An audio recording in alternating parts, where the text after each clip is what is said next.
All right, it is the first day of MSI Rumble Stage with coverage brought to you by Alienware. I'm joined right now by Pabu, who has continued on. Pabu, the first time you and I spoke, we were discussing how your anthem was "Hold On, We're Going Home," but you are still here, so you survived. What has the experience been like for you of getting out of group stage and making it into the Rumble? It's been pretty insane so far. I definitely expected that we could, but it's still pretty surreal to do it. Like it's really, I think, actually performing to the expectation that you set of yourself and achieving something. I don't know. It felt really good. I think everyone was super, super proud of each other for pulling through and making it a reality. But we still have another mountain to climb. Like we're playing against world class like elite teams, so it's pretty brutal at the moment. Yes. I mean, how are you holding on? Because this is, as you pointed out, like a much tougher challenge than group stage. So how are you guys working to make sure that you can keep your mental going as you're facing some of these folks that are gonna perhaps beat you down pretty hard in a couple matches at least? Yeah, it is somewhat demoralizing because they're just going to be games where we're straight up outclassed, right? Like the individual talent is just going to straight up ruin us, and some of the early game set plays are things that we just don't like. We're not ready for. But if we can get out of these situations and get past the first 5 minutes and have a decent draft, like we can start playing the game. So I guess like not letting it get to your head too much because it's expected to happen. Like we're gonna get like stomped pretty hard in a few games, and some of the games are gonna be really playable. So we just need to accept that fact and move on, and play the games we can play and lose the games we're gonna lose. So this past week, I had a couple of former OCE pros on Hotline League, Mhm. now coaches for Golden Guardians Academy, and they were talking a little bit about some of the challenges that you guys face just literally in playing in the LCO from a like some of you guys are supposedly working part time or only able to do this part time. I don't know if you can kind of shed some light on what the state is of your team and how you guys handle this and who is. I mean, are any of you guys able to do this full time? Specifically for us, we're pretty much all full time, but some of our like living situations are a bit like not super optimal for performance. I think we're probably the only team. I mean, there's maybe one or two that can also commit to it full time, but they're definitely making sacrifices to make that happen. And most of the league is just not playing full time. So even though it might like for us, like we can pretty much full time it, it's still the level of competition around us really suffers due to everyone else not being able to, and therefore our practice suffers. Yeah, you guys were talking, or you mentioned living situations. I don't know if you feel comfortable talking about any of that, but it sounds like you guys are not, for instance, in a gaming house. Yeah, we don't have a gaming house, and it's nothing like too out there, but it's just like some instability with moving around. Like scrims cancel because we have to deal with this. Like things have to be done, so it's not it's not that bad, but it's just like a little bit suboptimal. Like Yeah. if practice is disrupted, it's a bit annoying. What kind of resources do you guys have in terms of staffing and analysts and all that stuff, right? Because again, just to not to harp on the differences, but perhaps to help paint some of the differences and the challenges that you face and the resources some of these other teams have. I'm kind of curious what you guys are able to put up in terms of Um, staffing and all that. Coming into the split, the plan was to just not have a coach, but Charlie Wraith, our current coach, like kind of fell into our laps almost. He was working with another team, but he had enough time to work for us as well. And then partway through the split, Scott Farmer came back from Easy Dream from France and was able to also help us out a bit. So we've kind of been super lucky to be given like two very like quality coaches from OS. There's not many quality coaches in OS, and we're super lucky to actually have ones that have had experience overseas and have worked with other teams and can bring that back and share that with us. So we're like extremely lucky to have the coaches that we have, and like yeah, most teams definitely stuck with like suboptimal stuff, and we don't have any more stuff beyond that. Yeah, I was gonna say it sounds like you guys don't have any analysts. So I assume that the players and the coaches are just doing all sort of the work that the analysts would normally do.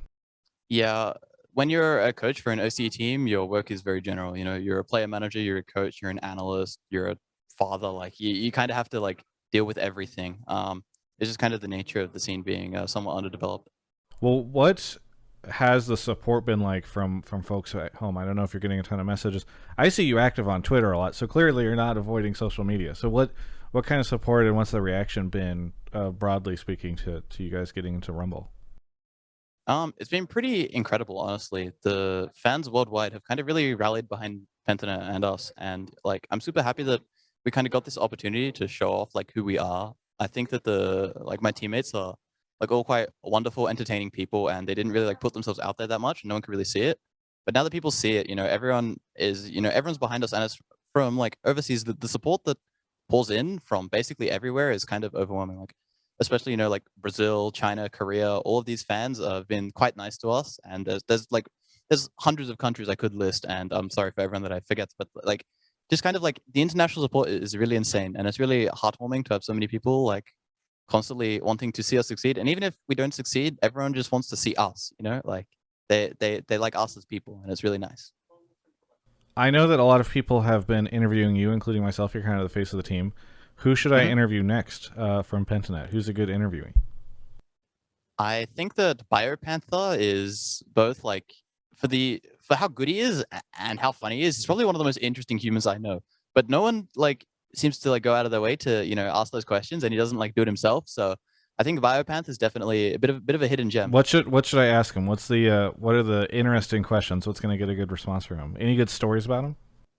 I mean, there's plenty of interesting things, but just the way he thinks about things is kind of incredible. I've never met a man that's more like grateful for everything that he's given. He's like, he's been in a gaming house where he didn't have a door, and he's like, I really like that, like my door is a curtain, because I just feel more involved with the team, and I feel really like surrounded by people that I'm friends with, and it's super like just things like that. Like he's super appreciative of literally everything, and I don't think you can get this man down. Okay, well I'll try. No, I'm just kidding. Good luck.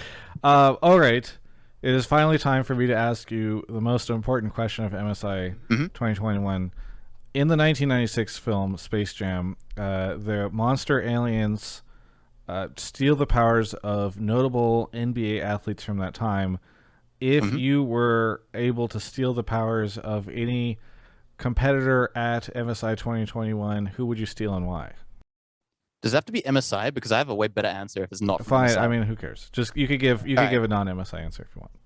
Gigabyte Marines Levi, because that one tournament where he mind controlled his team into funneling him, I want to play like that. I want all 5 of my teammates to give me every wave. I want to be level 6 at 4 minutes, and I want to carry the game, or at least do something cool. That sounds like fun. I want to have the power to convince my teammates that I need everything. Gotcha. Okay.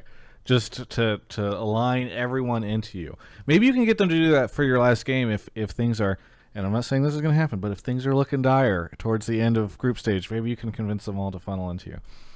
I'm sure we'll have something interesting. Yeah, very good. Well, is there anything you want to say to any of the fans out there? I mean, it's just going to be kind of the same as the previous stage. It's going to be rough for a bit, and hopefully it gets better. And even if it doesn't get better, we're still going to be the same people, and we're going to try and make it as entertaining as we can, even in the games where we're kind of getting our heads kicked in. So I hope it's fun for you guys, and hopefully we can bring you some wins and make you all proud again. Very good. Thank you so much for the interview. Looking forward to seeing what you guys can do over the next couple days. And for everyone else, you can check out the rest of my coverage of all things MSI right here on my YouTube channel.